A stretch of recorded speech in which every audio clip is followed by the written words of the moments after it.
क्या आप कभी कल्पना कर सकते हैं कि राह चलते किसी भी महिला पुरुष को जमीन मिल जाएगी? सुनने में आपको जरूर अटपटा लग रहा होगा, लेकिन रविवार को धनबाद के कुसुंडा के गोंदुडी में यही हुआ है। 3 महिलाओं की लाश भी सुरक्षित नहीं निकाला जा सक रहा है। शरीर के टुकड़े टुकड़े निकल रहे हैं। रेस्क्यू ऑपरेशन रविवार को भी रात 8 बजे तक चला था।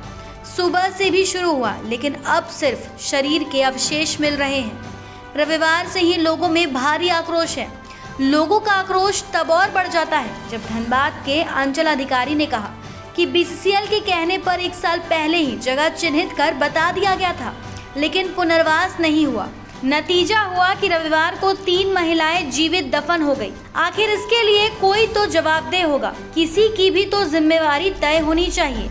गोफ क्या रविवार को ही बना या पहले से बना हुआ था? अगर पहले से बना हुआ था तो उस जगह की घेराबंदी क्यों नहीं की गई थी? घेराबंदी करना किसकी जिम्मेवारी थी? 104 साल से इंतजार करते करते भूमिगत आग अब धधकने लगी है। 1919 में झरिया के भौरा में भूमिगत आग का पता चला था। ये भूमिगत आग अब कातिल हो गई है। वैसे पिछले 25 सालों से वो संकेत दे रही है कि हालात बिगड़ने वाले हैं, लेकिन जमीन पर ठोस काम करने के बजाय हवाबाजी होती रही। झरिया के घनोडी का रहने वाला परमेश्वर चौहान आग से फटी जमीन के भीतर गिर गया था। कड़ी मेहनत के बाद एनडीआरएफ की टीम ने 210 डिग्री तापमान के बीच से टीम ने शरीर के अवशेष को बाहर निकाला।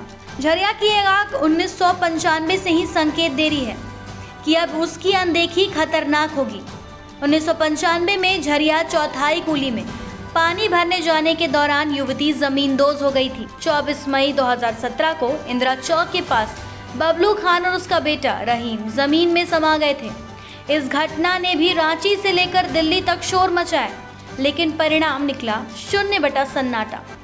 2006 में शिमला बहाल में खाना खा रही महिला जमीन में समा गई थी। 2020 में इंडस्ट्रीज कोलियरी में शौच के लिए जा रही महिला जमींदोज हो गई थी। फिर इधर 28 जुलाई 2023 को घनोडी का रहने वाला परमेश्वर चौहान गोफ में चला गया। पहले तो बीसीसीएल प्रबंधन घटना से इनकार करता रहा, लेकिन जब मांस जलने की दुर्गंध बाहर आने लगी तो झरिया सीओ की पहल पर एनडीआरएफ की टीम को बुलाया गया। टीम ने कड़ी मेहनत कर 210 डिग्री तापमान के बीच से परमेश्वर चौहान के शव का अवशेष निकाला। शायद ये धनबाद कोलांचल में गोफ में गिरे या समाये लोगों के शव का अवशेष निकालने का पहला मामला था। धनबाद से ब्यूरो रिपोर्ट।